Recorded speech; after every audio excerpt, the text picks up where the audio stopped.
I want to tell you something that I found really ironic about lead generation versus closing sales. But before we get into that, let me give you a quick analogy. Like, a lot of people assume that because I have this YouTube channel and whatever, that I'm kind of this extroverted person and I always do well in social situations or something like that. But the truth is, I kind of struggle with social situations sometimes. I mean, I've gotten better over time, but I remember I got one of my first jobs. We had a foosball table in the office, and other people were obviously there. It was me, this guy Bobby, another guy Randy. A bunch of guys were all playing foosball. Anyway, so I start playing foosball with this guy Bobby a lot. And I remember one particular day we were playing foosball, and at the end of the game, he was like, "Hey, you want to go get some lunch?" And I was like, "What?" And so I actually said, "I think this is escalating our relationship." So I don't know. And he's like, "What are you talking about?" Right? Because like I always have this kind of awkward way of just saying what's on my mind. But the funny thing was, it really did escalate the relationship. And so we went from playing foosball to having lunch. And then eventually I was actually a groomsman in Bobby's wedding. And so we took all these steps to kind of get all the way up to that level. But if he had just said the first day that I came into the office, "Hey, do you want to be a groomsman in my wedding?" I'd be like, "You're nuts. What's wrong with you? Like, what are you talking about? You don't even know who I am." Right? But the reason I tell you that story, though, is because it has everything to do with the difference between lead generation and closing sales, and like the continuum that is in that process. But it all starts with lead generation. And I didn't realize that at first with our business. And I constantly just thought that the most important thing to do was to educate people on how I help them, like what services I offer, what kind of things that I can do. And the better I could educate the client, the more likely I was to get more leads.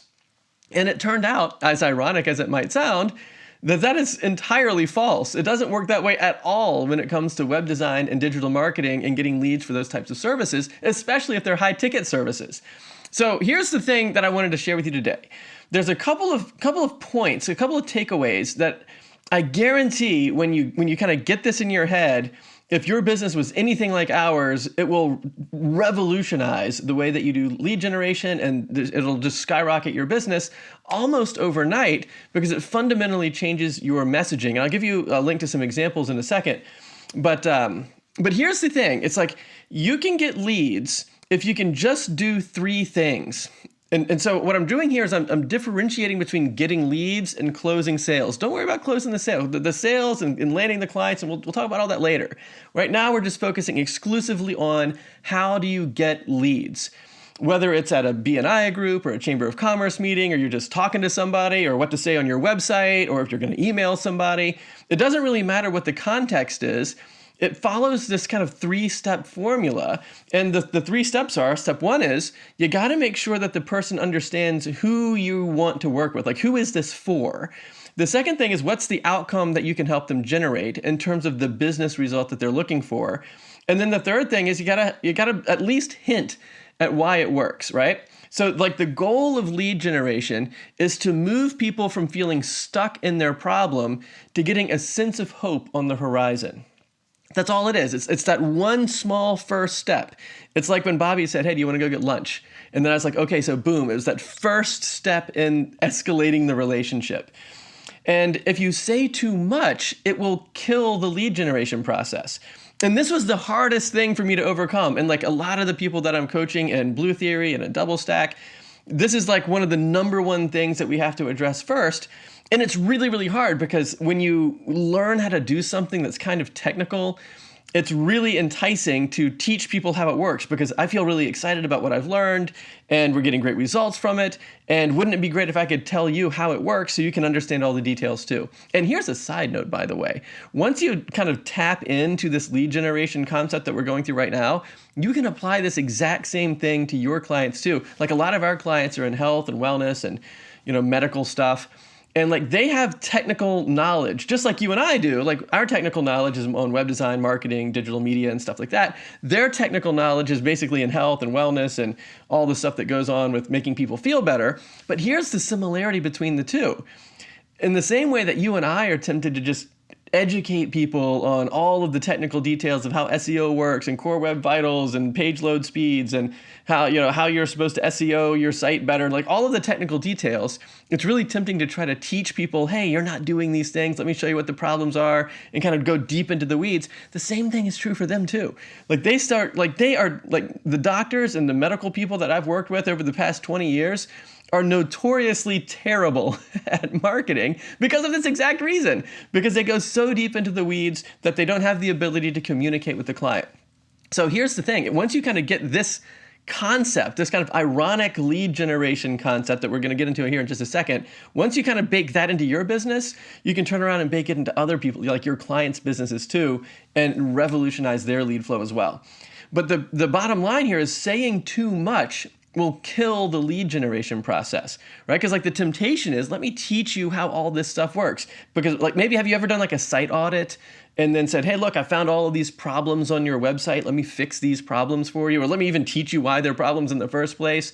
That doesn't work very well. It's rare. It's not, I mean, sometimes you'll get leads from that, but it's rare. It's hard. It's not the best way to go about generating leads, especially for higher ticket, longer term relationships when it comes to web design and digital marketing. Because even if you did do a site audit, and even if the person did agree that they'd like to fix those problems, once you fix the problems, it tends to end the relationship. You have to move on and do it again somewhere else. Whereas if you can connect on a deeper issue, like how do you generate more leads on a recurring basis for your clients, and how do you grow wealth and revenue and more calls on the calendar and launch new products, like once you get in deeper in with the client, then you get these long-term recurring revenue relationships where it's almost like a partnership. And that's one of the things that I think is critically important if you would like to scale the business without having to just constantly hunt for leads all the time. So the ironic truth about getting leads, there's two things. Here's the two things that I find just incredibly mind-blowingly ironic.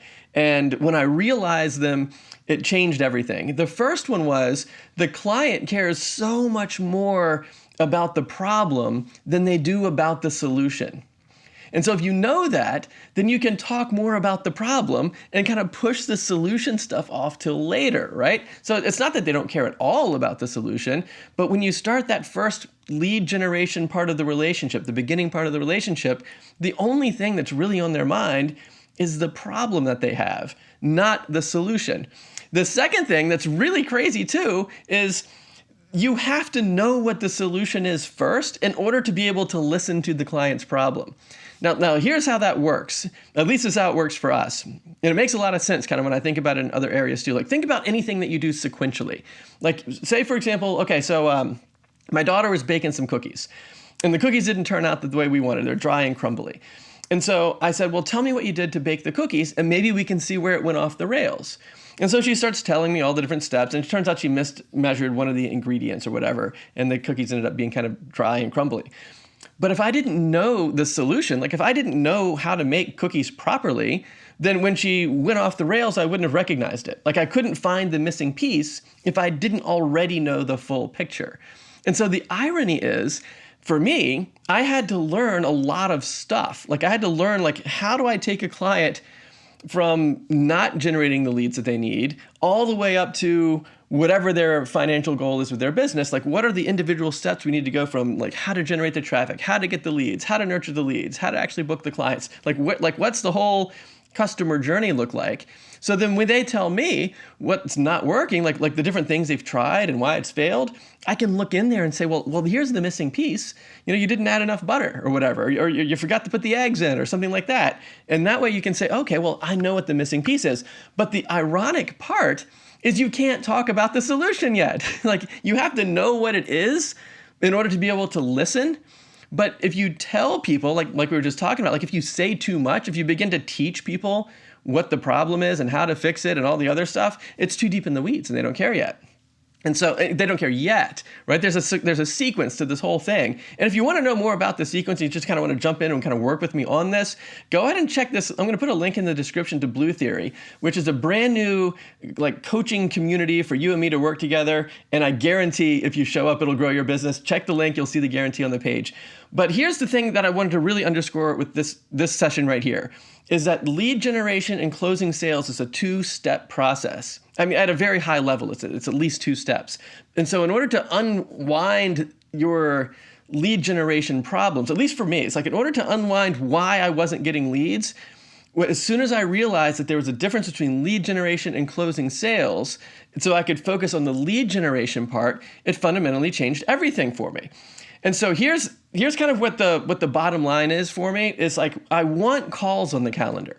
I don't need to sell anything except for the call. Like I want to get people to be interested enough to want to talk to me. And then I want to sell whatever it is that I think would be helpful to them. And so it's kind of like a two-step process. But in the beginning, all I'm concerned about is kind of piquing someone's interest enough to say, yeah, I think that might be interesting. And so I want to kind of move somebody from feeling, oh man, I'm really stuck in this problem, all the way to, I feel like there's hope on the horizon. Let me see if I can talk to that guy, and maybe that's kind of my ticket out.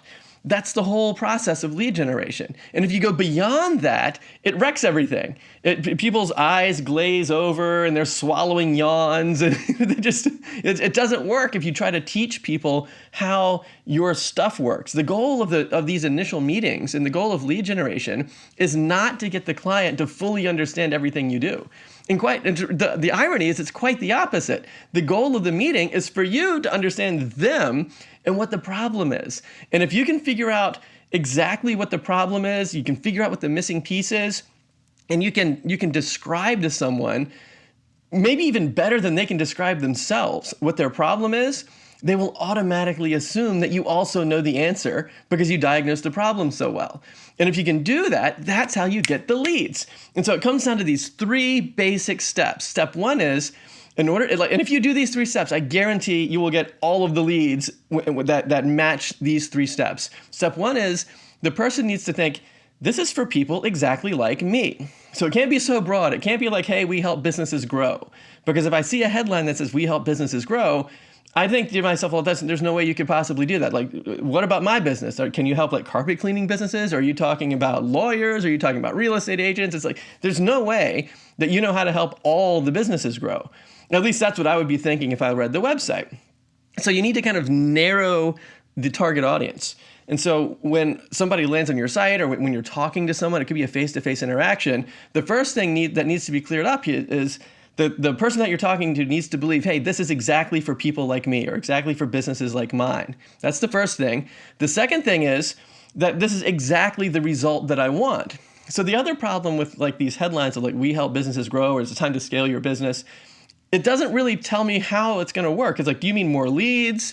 Do you mean you help people with product launches? Do you mean you help people establish franchises? I mean, there's so many different things that could potentially grow a business. I want to know what the exact outcome is that you're trying to offer to me. And maybe it's local lead generation for businesses that are trying to connect with people in the community. If that's what you do, say that that's the specific thing that you do. Right? And so then the people that want that outcome in their business will be like, oh, wow, this is exactly for businesses like mine. This is exactly the problem I'm trying to solve. And then the third thing that you have to stick in there is you have to make it believable. Like you have to tell people why it works. Now, you don't have to describe down into the weeds, like all the different intricacies of like exactly what you do, but you need to at least hint at why this is going to work. You have to give some reasons, like a little basic high-level reasons.